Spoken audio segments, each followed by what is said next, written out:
Welcome to another edition of In the Know. I am your host, Tony Reeves.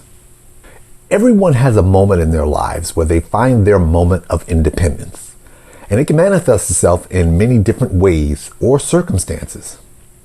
In most cases, it happens when you are very young and serves as a foundation of future actions. However, when these moments present themselves, we do not always recognize them for the foundational moments that they become. So today, I want to talk to you about one of my earliest moments of independence. And this moment involved me, college, 900 miles, and a greyhound bus. In the know. Good evening, everyone. In the know.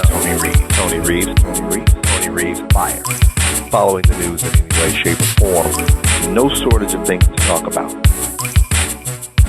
What did Reed do? What will it bring? Funding your own college education can be a very powerful experience.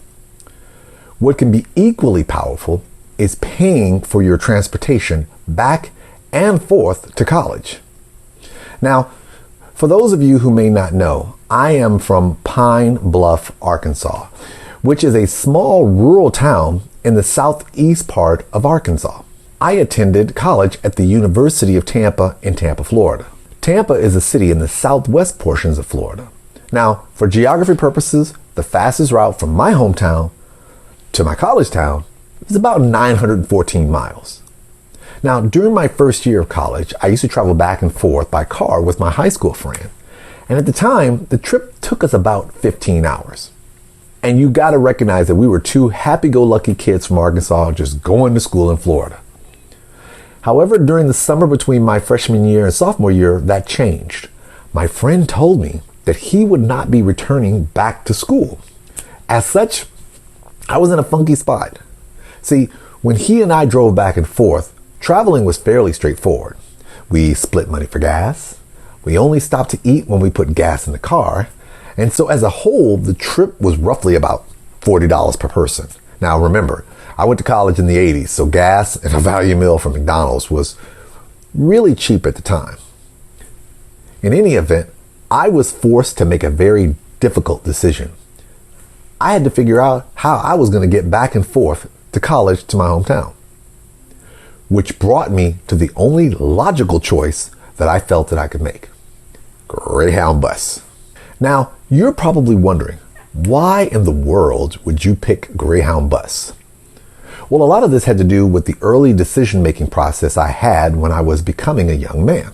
One of the difficult things any young person in their late teens or early 20s may face is trying to make adult decisions without ever having been an adult. So many times, in an effort to be quote-unquote grown or prove to their parents or even themselves that they can stand on their own, young people will make decisions without a lot of input from others. So here I am. It's the summer of 1988, and I had one of those such grown-up experiences. So here I am.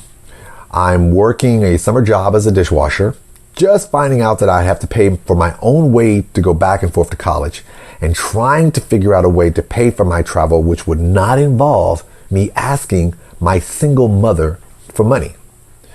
Now, at the time, there were only three options: planes, trains, buses. Now, interestingly enough, I had ridden the bus before, but I had never ridden a bus over 900 miles. However, in my mind, it made logical sense. Now, back then, you could purchase what was called an open ticket. In other words, you could purchase a ticket that you could use at any time that you wanted. So a round trip ticket for me was from Little Rock, Arkansas, which was at the time the closest largest bus station to where I grew up, to Tampa, Florida, was like $99 for a round trip. So I could use the ticket going to Tampa in August and then use that same ticket to return back to Arkansas in December. And considering I was working during the summer, I could literally buy two tickets. And those tickets would take care of me traveling back and forth from the fall and the spring semester.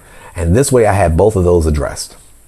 So in my mind, this made all kind of sense, even if the actual trip itself made no sense. Because remember, the decisions I was making made sense in the mind of a 19-year-old young man trying to make adult decisions. Now, The journey back and forth to Tampa from Little Rock was interesting. In taking the bus, I had to board in Little Rock. Then I had to change buses in 4 places: Memphis, Tennessee, Birmingham, Alabama, Montgomery, Alabama, Tallahassee, Florida, and then with the final destination of Tampa. And there were a lot of little stops along the way. And this was back when there was no Wi-Fi, no cell phones, no laptops, and no tablets. Oh yeah, and by the way, each bus had a unique culture unto itself. And each bus had its own version of restaurants. Every bus had a bathroom on the bus, but you used the bathroom at your own peril. The seats only slightly reclined. None of the seats were assigned, and there was no guarantee you were sitting by yourself. Oh yeah, and to top it all off, the actual trip itself took approximately 24 hours. Yep, full day from the time you boarded to the time you actually arrived. But for me, or at least the 18-year-old version of me, the bus was not about convenience. It was not about luxury. It was not about accommodations. It was about independence.